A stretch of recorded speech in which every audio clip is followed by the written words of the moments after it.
चलिए नमस्कार सभी को, स्वागत है आपका अपने YouTube चैनल जॉब फोकस में। मैं विकास कुमार स्वागत करता हूं आपका अपने YouTube चैनल जॉब फोकस में। चलिए आज का कंटेंट हमारा केमिस्ट्री का स्टार्ट करते हैं। पिछली क्लास में हमने क्या पढ़ा था? पिछली क्लास में हमने रदरफोर्ड के मॉडल को पढ़ा था। हमने रदरफोर्ड के मॉडल को पढ़ा था। आज की क्लास में हम बोर मॉडल को जानेंगे। आज की क्लास में हम बोर के मॉडल को जानेंगे और क्वांटम्स नंबर क्या होता है इनको जानेंगे, ठीक है ना। तो बोर मॉडल क्यों आया? बोर मॉडल का मेन रीजन क्या था डियर स्टूडेंट्स? बोर मॉडल का मेन रीजन था रदरफोर्ड की कमियों को दूर करना। जो रदरफोर्ड की कमियां थी उनको क्या करना? दूर करना। मैं एक बार रिकैप कर देता हूं कि रदरफोर्ड ने क्या बोला था। रदरफोर्ड ने बोला था जितने भी रदरफोर्ड ने क्या बोला एटम के बारे में? एटम का बहुत सा भाग खाली होता है, बहुत सा भाग खाली होता है और इलेक्ट्रॉन है उसके वर्तालुकार उसके बाहर और चक्कर लगा रहे हैं। ये किसने बोला? रदरफोर्ड ने बोला। और नाभिक की भी खोज पूछेगा, न्यूक्लियस की खोज। पिछली कक्षा में यही तो जाना हमने भाई, न्यूक्लियस की खोज किसने की? रदरफोर्ड ने। न्यूक्लियस की खोज भी किसने की? रदरफोर्ड ने की। तो सर इसकी कमियां क्या रही? इसकी दो कमियां थी। इसकी दो कमियों के बारे में बता देता हूं मैं तुम्हें। इसकी दो कमियां क्या क्या थी? इसकी दो कमियां ये थी, इसने एक तो ये बोला जो नाभिक होता है, एक मेन पॉइंट तो ये था ना, इसने क्या बोला, एक प्लस पॉइंट ये था भाई जो भी एटम होता है उसका संपूर्ण द्रव्यमान, एटम का संपूर्ण द्रव्यमान उसके किस में होता है? नाभिक में होता है। ये किसने बोला? रदरफोर्ड जी ने बोला। कमियां क्या थी? कमियां नहीं में पूछेंगे तो क्या बोला? रदरफोर्ड ने बोला जो नाभिक होता है उसमें पॉजिटिव तथा नेगेटिव चार्ज इक्वल होते हैं। पॉजिटिव तथा नेगेटिव चार्ज इक्वल होते हैं। इसके अकॉर्डिंग, रदरफोर्ड के अकॉर्डिंग जो न्यूक्लियस था वो क्या था? न्यूट्रल था, उदासीन था। किसके अकॉर्डिंग? रदरफोर्ड के अकॉर्डिंग। लेकिन आज के जनरेशन में हम क्या जानते हैं कि जो नाभिक होता है, नाभिक के अंदर क्या क्या प्रोटॉन तथा न्यूट्रॉन होते हैं। न्यूट्रॉन पे कोई चार्ज नहीं होता, प्रोटॉन पे कौन सा चार्ज होता है? पॉजिटिव चार्ज होता है। कौन सा चार्ज होता है? पॉजिटिव चार्ज होता है। तो कौन सा आयन होता है उस पर? पॉजिटिव होता है। लेकिन ये बात सत्य थी कि उसने क्या बोला कि जो भी एटम का मास होगा वो न्यूक्लियस के अंदर होगा, ठीक है ना। सेकंड मोस्ट इंपॉर्टेंट कमी ये थी उसकी कि वो किसको क्लासीफाई नहीं कर पाया? वो इलेक्ट्रॉन की स्टेबिलिटी के बारे में क्लासीफाई नहीं कर पाया। अब सर स्टेबिलिटी कैसे? उसको इलेक्ट्रॉन है ना, इलेक्ट्रॉन की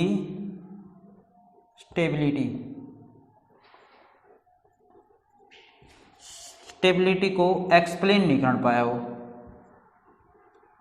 सर स्टेबिलिटी ऐसे उन्होंने कहा, रदरफोर्ड ने कहा भाई ये कोई एटम है, एटम का न्यूक्लियस है और इलेक्ट्रॉन इसके बाहरी कक्षाओं में चक्कर तो लगा रहे हैं, बाहरी कक्षाओं में चक्कर तो लगा रहे हैं, लेकिन देखो एक रीजन समझो। देखो अभी कोई एटम है, अब एटम के इलेक्ट्रॉन बाहरी कक्षाओं में चक्कर तो लगा रहे हैं और इन पे चार्ज भी कौन सा है? नेगेटिव। कौन सा है?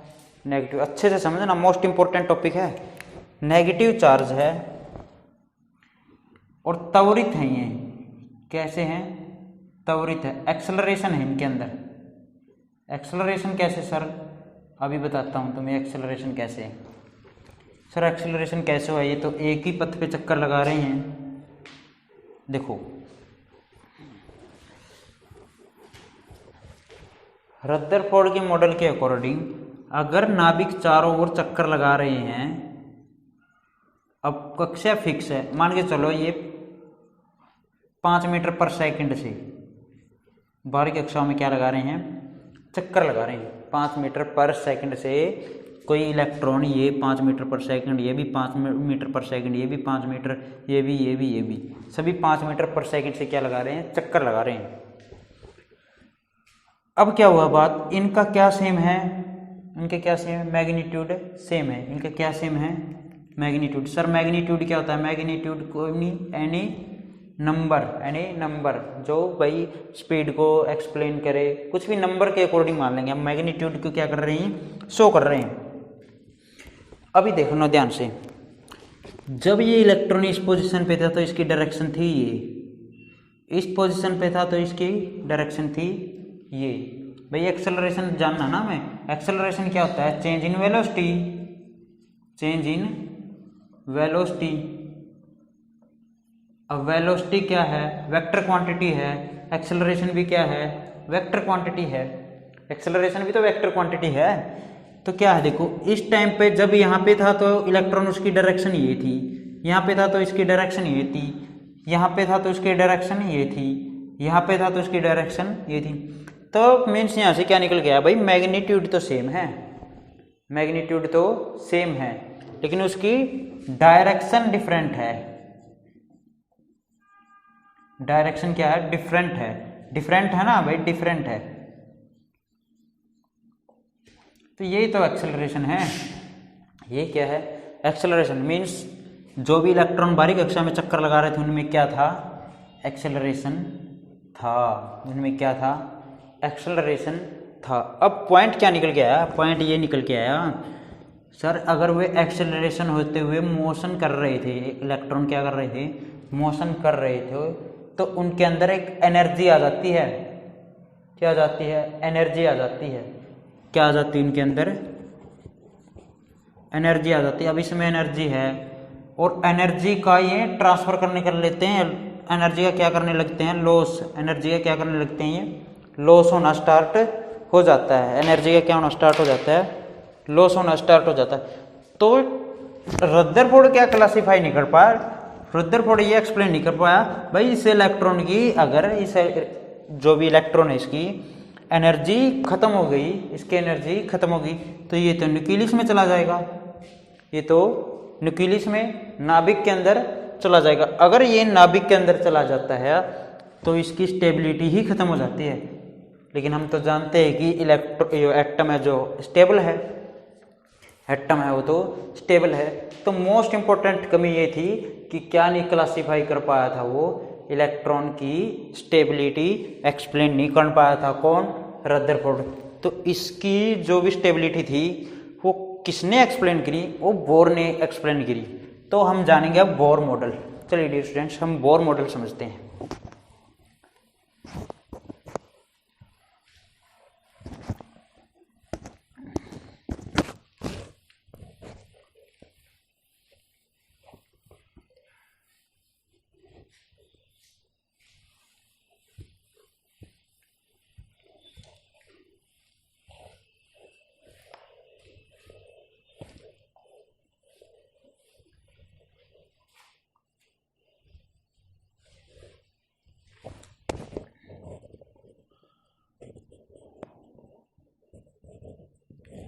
बोर मॉडल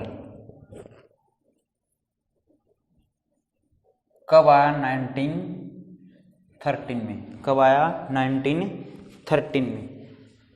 और इसने बोर मॉडल किस पे डिपेंडेबल था, रदरफोर्ड की कमियों को दूर करने के लिए।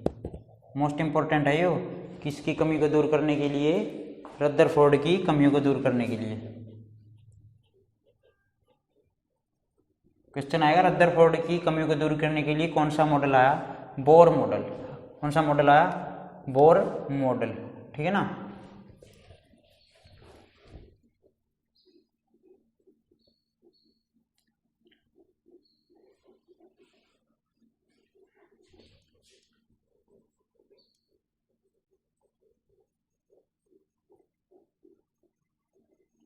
रदरफोर्ड की कमियों को दूर करने के लिए कौन सा मॉडल आया, बोर मॉडल। अब रदरफोर्ड की मेन कमी क्या थी, इलेक्ट्रॉन की स्टेबिलिटी, इलेक्ट्रॉन की स्टेबिलिटी।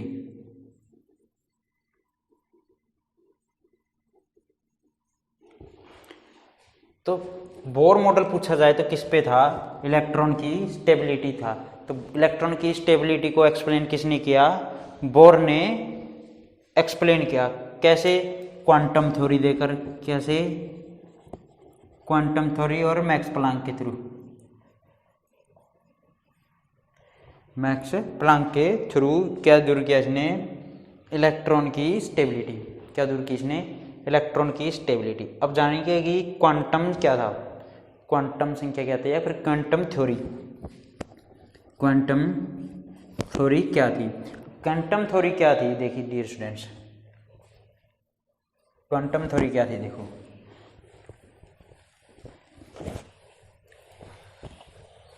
बोर के अकॉर्डिंग क्या था क्वांटम, क्वांटम थ्योरी,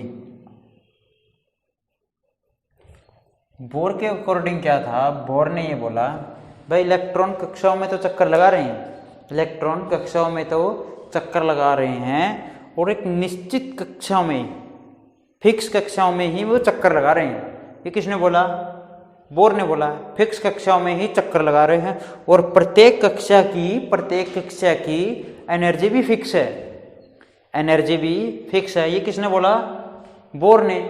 भाई जो भी इलेक्ट्रॉन है बाहरी कक्षाओं में चक्कर तो लगा रहे थे इलेक्ट्रॉन, अब ये इलेक्ट्रॉन बाहरी कक्षा में चक्कर तो लगा रहे हैं तो इनके कक्षा भी क्या है, फिक्स है, इनकी कक्षा भी क्या है, फिक्स है। इस कक्षा में चक्कर लगा रहे इलेक्ट्रॉन की ऊर्जा, एनर्जी भी क्या है, फिक्स है। इस कक्षा में चक्कर लगा रहे इलेक्ट्रॉन की भी एनर्जी क्या है, फिक्स है। तो इसने क्या बोला, भाई इलेक्ट्रॉन बाहरी कक्षा में चक्कर लगा रहे ना तो उनकी एनर्जी भी क्या है, फिक्स है और उनके सेल की ऑर्बिट की संख्या भी क्या है, निश्चित है। यही क्या था भाई, यही क्वांटम थ्योरी थी। क्वांटम थ्योरी क्या थी, देखो डियर स्टूडेंट, क्वांटम लिखता हूं, क्वांटम थ्योरी क्या थी,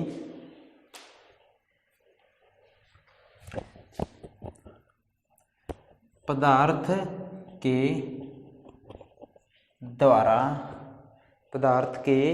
द्वारा ऊर्जा के अवशोषण, ऊर्जा के अवशोषण, अब्जॉर्प्शन,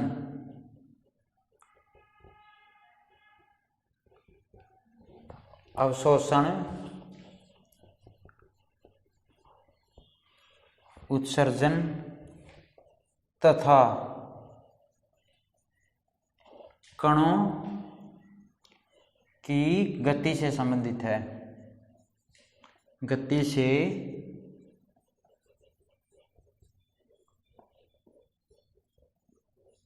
संबंधित है। तो क्वांटम थ्योरी पूछे तो किससे संबंधित है, क्वांटम थ्योरी जो भी मैटर होते हैं उनके अंदर कितनी एनर्जी है, कितनी एनर्जी का वो अवशोषण कर रहे हैं, कितनी का एनर्जी रिलीज कर रहे हैं, और कणों की गति से संबंधित है, वो कणों की गति से संबंधित है। और क्या बोला, बोर ने क्या बोला, जो भी पदार्थ की ऊर्जा का अवशोषण,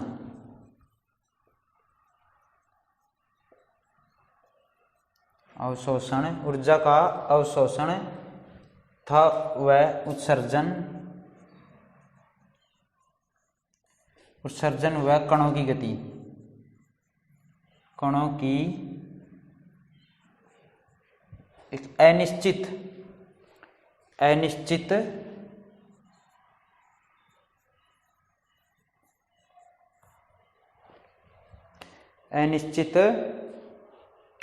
कणों की गति अनिश्चित पैकेट में होती है,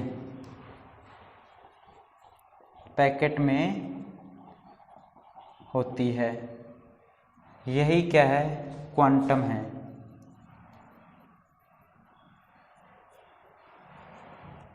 भाई क्वांटम क्या है, क्वांटम ये है भाई पदार्थों के द्वारा ऊर्जा का अवशोषण करना, उत्सर्जन करना तथा कणों की गति से संबंधित है। किससे संबंधित है, कणों की गति से संबंधित है, ऊर्जा का अवशोषण से संबंधित है, उत्सर्जन से संबंधित है। बोर ने क्या बोला, बोर ने बोला भाई पदार्थ की ऊर्जा का अवशोषण, उत्सर्जन, कणों की गति अनिश्चित पैकेट में होती है और फिक्स होती है। और क्या बोला, फिक्स होती है। और क्या होती है, फिक्स होती है। समझ रही बात ना? क्या बोला? फिक्स होती है भाई, उत्सर्जन निरंतर न होके, समझे ना भाई? कणों की गति यहाँ पे लिख लो निरंतर न होकर, निरंतर न होकर अनिश्चित पैकेट में होती है, अनिश्चित पैकेट में होती है। भाई जो भी पदार्थ की ऊर्जा का अवशोषण उत्सर्जन कणों की गति निरंतर मतलब रेगुलर न होके, भाई बोर रदरफोर्ड के अकॉर्डिंग तो भाई इस इलेक्ट्रॉन का उत्सर्जन ऐसे ही निकलता रहेगा, एनर्जी जीरो हो जाएगी, इसमें एनर्जी जीरो हो जाएगी, और ये किसकी ओर खींचा चला जाएगा? न्यूक्लियस की ओर खींचा चला जाएगा।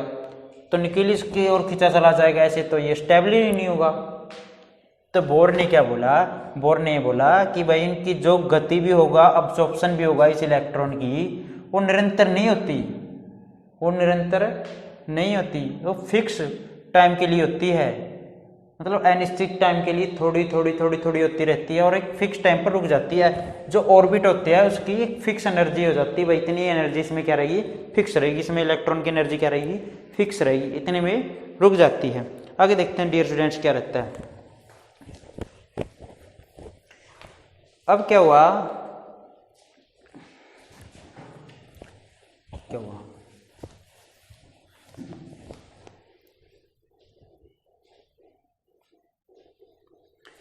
अब देखो, अब बोर के अकॉर्डिंग क्या रहा? क्वांटम थ्योरी के अकॉर्डिंग जो इलेक्ट्रॉन है ना, इलेक्ट्रॉन ऐसे ही किसी कक्षा में चक्कर नहीं लगाते, ऐसे ही किसी भी कक्षा में चक्कर नहीं लगाते। उनकी कक्षा क्या होती है? फिक्स होती है। उनकी कक्षा क्या? फिक्स होती है, और उनकी एनर्जी भी क्या होती है? फिक्स होती है। तो इलेक्ट्रॉन की बोर के अकॉर्डिंग इलेक्ट्रॉन ऐसे ही कक्षाओं में, कक्षा का मतलब ऑर्बिट है, कक्षाओं में चक्कर या फिर मोशन लिख लो, यहां पे मोशन नहीं करते। उनकी कक्षा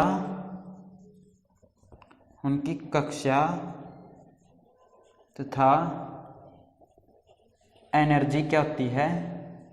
फिक्स होती है। अब ये मॉडल किसने दे दिया? बोर ने दे दिया। अब ये मॉडल किसने दे दिया? बोर ने दे दिया। बोर ने क्या बोल दिया? भाई क्वांटम थ्योरी के अकॉर्डिंग इलेक्ट्रॉन ऐसे ही नहीं भाई इन कक्षाओं में चक्कर लगा रहे हैं।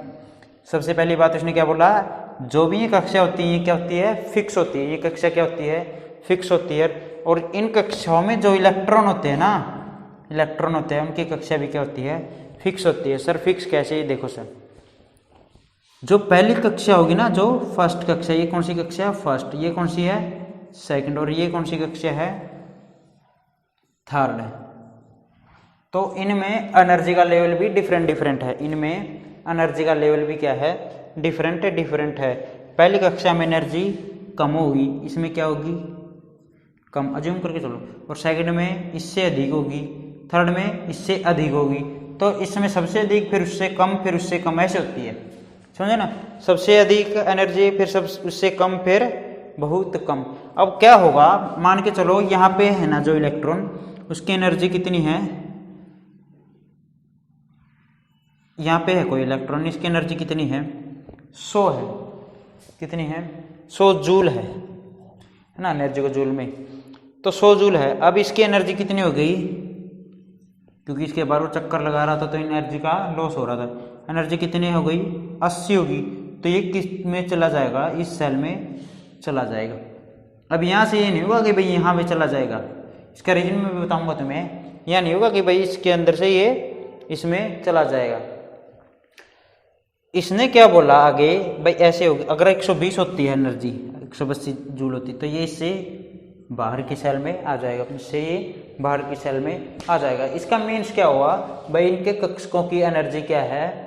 फिक्स है। कक्षकों की एनर्जी फिक्स है, और कक्षों की भी संख्या क्या है? फिक्स है। फिक्स है ना, इसने 2n² दिया, 2n²। अगर 1 रखेंगे तो 2 × 1 का स्क्वायर 2, 2 रखेंगे तो 2 × 2 का स्क्वायर 8, अगर 3 रखेंगे तो ऐसे इजीली लैंग्वेज में कर देता हूँ मैं। देखो ऐसे अक्षरों की संख्या अज्यूम करो 1 2 3 है भाई। 1 रखेंगे तो 1 का स्क्वायर 2n के स्क्वायर के अकॉर्डिंग रख रहे हैं ना, तो यहाँ पे क्या रहेगा 2, क्योंकि 1 का स्क्वायर 1, 2 इंटू 1 2 है ना। 2 और 2 का स्क्वायर 4 कितना रहेगा 8 रहेगा। 3 रखने पर 2 इंटू 9 18 और 4 रखने पर 2 इंटू 16 32। तो ये ऑर्बिट में इलेक्ट्रॉन की संख्या समझ रहे हो ना। ये कक्षकों में इलेक्ट्रॉन की संख्या ऐसे फिक्स होगी और इनकी एनर्जी भी फिक्स है और इनकी कक्षकों की संख्या भी क्या है निश्चित है, समझ रहे। तो इन्होंने इसे क्या नाम दिया K, इसे क्या नाम दिया L, इसे क्या नाम दिया N। ऐसे ही ये कहाँ तक O तक और ऐसे ही 1 2 3 4 5 आगे तक, ये आगे तक ऐसे चला, ठीक है ना। अब क्या बोला बोर मॉडल में, अब क्या रहा देखो, अब ये रहा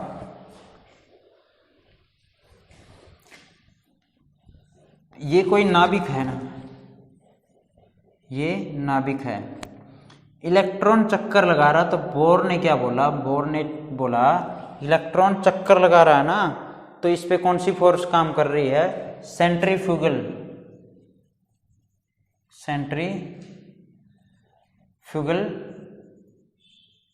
फोर्स काम कर रही है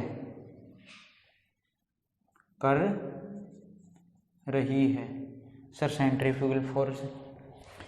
अभी जो रदरफोर्ड की कमी क्या थी, रदरफोर्ड की कमी तो मैंने यही थी ना भाई, इलेक्ट्रॉन किसके अंदर चला जाएगा, नाभिक के अंदर चला जाएगा। तो इसने क्या बोला भाई, ये इलेक्ट्रॉन साथ साथ में कौन सी फोर्स यूज हो रही है, सेंट्रीफ्यूगल का मतलब बाहर की ओर फोर्स लग रही है। कहाँ की ओर लग रही है, बाहर की ओर फोर्स लग रही है, यहाँ से बाहर की ओर, यहाँ से बाहर की ओर, यहाँ से बाहर की ओर लग रही है, ये सेंट्रीफ्यूगल फोर्स होती है।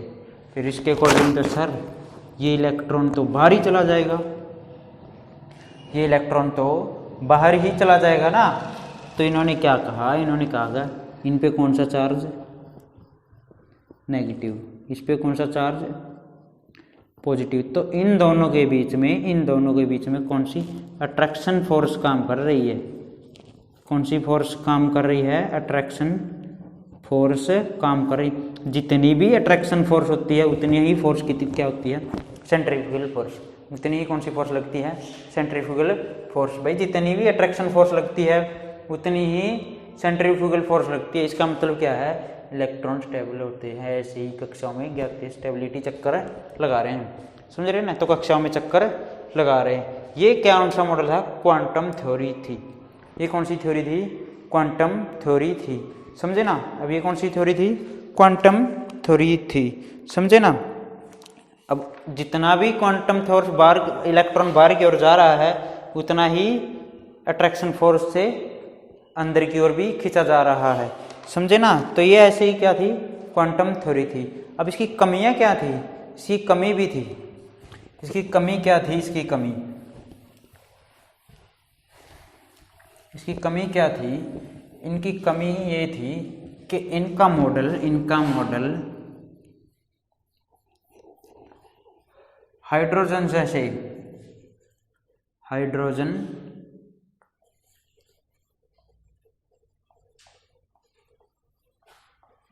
हल्के तत्व है ना, जो हल्के एलिमेंट है उन पे लागू होता है। हल्के एलिमेंट है जो उन पे ही लागू होता है। जिनकी जटिल परमाणु संरचना है, जटिल परमाणु संरचना वाले पे लागू नहीं होता। जटिल परमाणु संरचना पे लागू क्या नहीं होता, बोर मॉडल। अब जिसका भाई मॉडल आता है उसमें कमी तो वगैरह तो रहती ही है, समझे ना। उसमें कमी तो रहती ही है डियर स्टूडेंट, उसमें कमी तो रहती ही है ना। चलिए डियर स्टूडेंट, अगला कंसेप्ट क्लियर करते हैं हमारा quantum physical model. Quantum physical model. अब क्वांटम फिजिकल मॉडल क्या था, क्वांटम फिजिकल मॉडल क्या था, देखो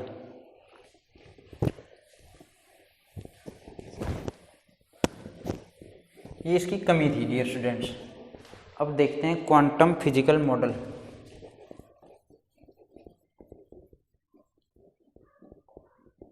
physics model, sorry physics model, समझे ना। क्वांटम भौतिकी मॉडल।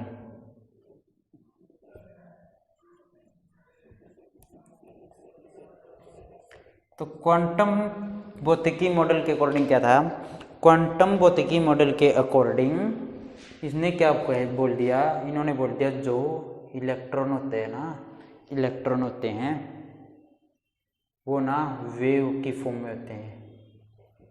सर अभी तो मुश्किल से जाना कि इलेक्ट्रॉन क्या होते हैं, एक मैटर है, अभी तो मुश्किल से समझा था कि इलेक्ट्रॉन क्या है कि मैटर, अब वेव कैसे बोल दिया। तो क्वांटम थ्योरी के अकॉर्डिंग ना इलेक्ट्रॉन का नेचर ना, इलेक्ट्रॉन का नेचर, इलेक्ट्रॉन का व्यवहार वेव तरंग तथा कण की तरह होता है।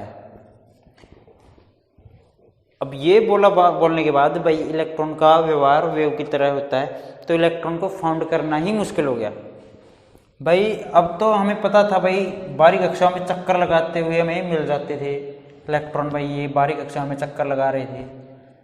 अब वेव बोल दिया तो वेव तो कैसे भी ऐसे भी कहीं से भी एक देखनी पड़ेगी भाई, कैसे कैसे फाइंड आउट किया जाए वेव में, और उसमें से भी क्या फाइंड आउट करना, इलेक्ट्रॉन कैसे फाइंड आउट किया जाए।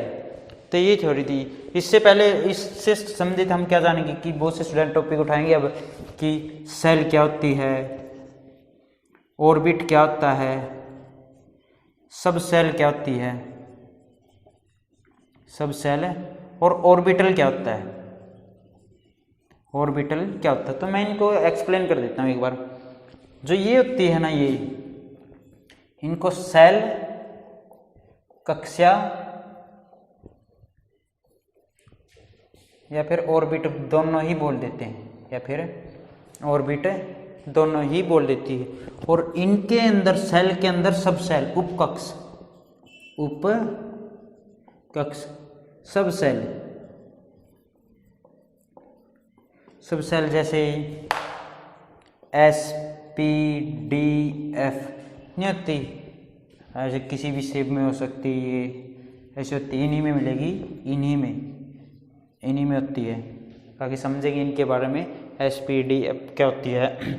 अब सर ऑर्बिटल क्या होता है, अब ये कक्षा है ना, इसका किस हिस्से में, इस हिस्से में कोई इलेक्ट्रॉन का मिलना या कोई इलेक्ट्रॉन के मिलने की संभावना अधिक होना, किसी इलेक्ट्रॉन के मिलने की संभावना अधिक होना, यही क्या होता है, ऑर्बिटल होता है। अब ये कैसे, ऐसे भी टाइप का हो सकता है, समझे ना, या फिर रेक्टेंगल टाइप का भी हो सकता है, और सर्कल टाइप का भी हो सकता है, स्क्वायर टाइप का भी हो सकता है। मीन्स इसमें इलेक्ट्रॉन मिलने की संभावना अधिक होना। क्वांटम संख्या निकालना सीखेंगे अब, ठीक है डियर स्टूडेंट्स। तो ये सीखेंगे हम अपनी नेक्स्ट क्लास में। आज के लिए इतना ही रखते हैं। चलिए डियर स्टूडेंट्स, आज के लिए हम इतना ही रखते हैं। चलिए डियर स्टूडेंट, कैसा लगा हमारा कंटेंट, लाइक जरूर कर देना हमारे कंटेंट को, जिसको भी हमारा कंटेंट पसंद आया हो, और चैनल को सब्सक्राइब जरूर कर लेना। चलिए डियर स्टूडेंट, आज के लिए इतना ही।